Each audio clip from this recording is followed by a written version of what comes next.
But let me take you back to the beginning of the Biden administration, as awful as that was for a moment. You remember after January 6th, and then subsequently after Joe Biden becomes president, the Biden administration decided that they would begin to hunt for white nationalism, white supremacy, right-wing extremism throughout the ranks of the government with a particular focus on the United States military. They were going to be searching high and low within the American military to find all of those racist bigots that are the cause of all of our problems here in America today.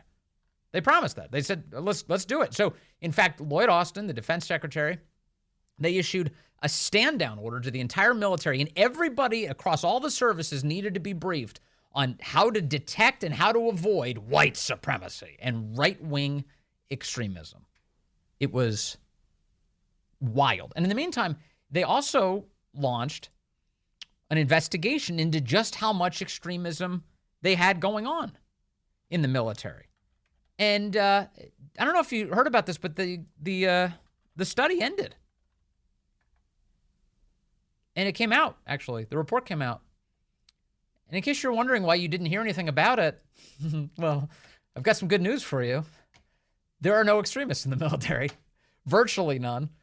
The Wall Street Journal covers it now. They apparently picked up on it. They point out that it came out in December. It was quietly released. And they said, after reports that some service members participated in the January 6th riot, Defense Secretary Lloyd Austin ordered the independent study to get greater fidelity on extremism in the ranks. The think tank tasked with the report, the Institute for Defense Analyses, found, quote, no evidence that the number of violent extremists in the military is disproportionate to U.S. society. A review of Pentagon data suggested, quote, fewer than 100 substantiated cases per year of extremist activity by members of the military in recent years. That figure, the journal notes, could include a range of conduct and ideological bent, not simply white supremacy floated in the press. Take court-martials.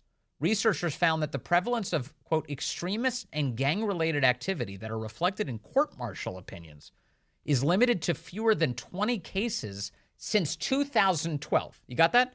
Since 2012, fewer than 20 cases. Gang activity isn't typically political, and if you exclude those cases, the journal says, the number falls to one. One ideological extreme case court-martialed since 2012. For more on this not-so-shocking news, Tony Shaffer joins us now. He's the president of the London Center for Policy Research and a CIA-trained former senior intelligence officer as well. Tony, good to have you with us, sir. Hey, Vince, always great to be with you. And, I don't think anybody who knows the military, and you know the military, your father was a senior officer in the Corps, and you and I have a lot of mutual friends, and I think everybody that I know and I've served with, no matter their political beliefs, have all taken the oath and do believe that they're obligated to protect and defend the Constitution and, dare I say, America. So I'm not surprised by the results. It's amazing. And yet the entire military was forced into this stand-down situation. Everybody was getting hectored about how they need to detect white supremacy. The press was running wild with all of these claims that the American military is full of bigots. In fact, the New York Times, Tony Shaffer, back in January of 2021, ran a piece soliciting Soviet-style reports on extremism in the military. The headline was, "Have you witnessed far-right extremism inside the military?" And then on the website, they had a form where you could submit all of the extremism that you've witnessed so that the New York Times could know about it. So I may have been called in by the Pentagon on this, Vince, just saying maybe it may have happened, and I may have been asked by certain departments, how do we avoid implementing these Gestapo-style policies, which would see everybody's social media turned into essentially a system of ratting each other out. This was a huge concern within the professional military, and these meetings may or may not have occurred. And I worked with them with these services. I don't want to say who they are because it may get them in trouble, but there was a clear effort to avoid this becoming professionalized. There were elements within the military who were being told by the Secretary of Defense, by Lloyd Austin, to establish internal monitoring systems. Get this, Vince, internal monitoring systems executed by internal security, that they would basically have literally dozens of administrators scouring people's social media every day.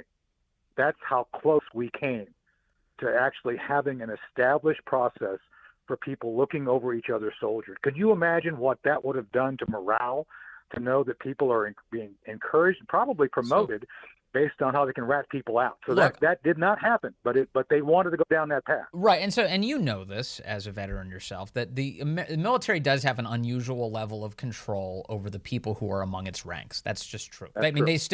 They still, you can still get in trouble literally for adultery in the military. So there's clearly a level of control there that doesn't exist for the general population, civilians. Correct. But Correct. Having said that, normally it involves problems that actually exist. And what we have here is, and this study demonstrates it, is there's no extremism. There's none. The active duty military is not beset by this problem of white supremacy, right-wing extremism, or whatever you want to describe. It's ridiculous. And this was burped out in December. The Pentagon, my guess and my suspicion is they didn't want anybody to know the result of this. They just wanted to check the box and move on. But boy, doesn't this expose them all as frauds. Do you think Lloyd Austin is a moron, or he did this intentionally to advance some sort of cruel agenda? So, look, I know General Austin. I served for him in Afghanistan when he was a brigadier general. And I got to be careful here. I don't want to be disrespectful since he is serving as Secretary of Defense. I think he saw this as a political tool to basically improve his standing within the eyes of the White House. That's the way I look at it. Because, again, he served in the ranks, and he came through. We were in combat together. So why would you do something when you inherently know the people you serve with are not radical? Last time I checked, I think he's black. I think General Austin and the secretaries. So literally, we have a system that was based on merit, on ability, not on skin color or tribal leanings if you're part of a radical group. So I think the answer is there for anybody who cares to look. Yeah, but this is so crazy, isn't it? I mean, I don't know what he was like when he served alongside you. And I've heard good stories too, like the one you're telling me. But ever since then, he's transformed into the guy who wears 6 masks when he's standing on the tarmac, and he's like, he's literally weaponizing members of the military against each other to chase phantoms. That's insane. Right. Well, again, I think that most of the people I dealt with recognized exactly what you're saying to be true and worked to undermine it, literally. I mean, it's one thing to say, hey, there's a problem, we need to face it. It's another thing, Vince, when people come together and say, there's not a problem here, yet they're trying to create a system of checks which would literally allow for people who don't like your political leanings to check up on you. That's what they were trying to do. And it became more of a loyalty to the powers in D.C. rather than being loyal to the Constitution. Now, remember, Vince, the left continues to try to weaponize patriotism against those who are patriotic. Somehow, if you want to call the republic a republic and not a democracy, oh my God, you're a radical. I mean, that's where this is all going. And I think enough people who recognize the danger of going down that path of allowing for the professionalization of monitoring social media. For goodness sake, the Navy was trying to give people reprimands for having that 3% decal on their car, for God's sake. That's how extreme they wanted to go. And again, I think people backed it off like, okay, people having a political opinion does not make them radical. It makes them an American. Right. And this is just like the COVID jabs. I mean, it was a sorting mechanism. Yep. It was designed to force people out who would dare question the regime or have a different political opinion. That's correct. And again, this is where I think Austin and others knew what was going on. They knew there was not radicalism within the military. Yeah, a few knuckleheads showed up, in the Capitol. This always happens. You have a few folks who get involved. But to your point, there's been gangs sending people into the military for training. Back in the 80s, when I was a lieutenant at Fort Bragg, I saw this firsthand. So that has always been there. It will always be. There's a certain criminal kind of element that comes in and joins to get the training. But there's not a radical presence across the military that exists. No, for sure. Yeah, and that's always been an issue. And And that's why they screen for tattoos and all sorts of things when you're trying to join the military. So there's an interesting this actual study, again, the one that was quietly released in December, is very interesting because it was done by this organization, the Institute for Defense Analyses. And they actually include a paragraph in their report that says that in so many words, that the Biden administration may be making things worse, that the real threat here is the division that Biden is sowing. They say that all of this focus on extremism in the military has actually made it so that some members of the military believe that they are being targeted for their views, and that this report found reason to believe that the risk to the military from widespread polarization and division in the ranks may be a greater risk than the radicalization of a few service members. And they say for this reason, IDA's recommendations focus more on steps that could be taken to address underlying causes of extremist behavior than on punitive responses to such behavior. But the message I'm getting here, Tony Shaffer, is that the Biden administration is actually creating problems in the military rather than addressing a problem that doesn't even exist.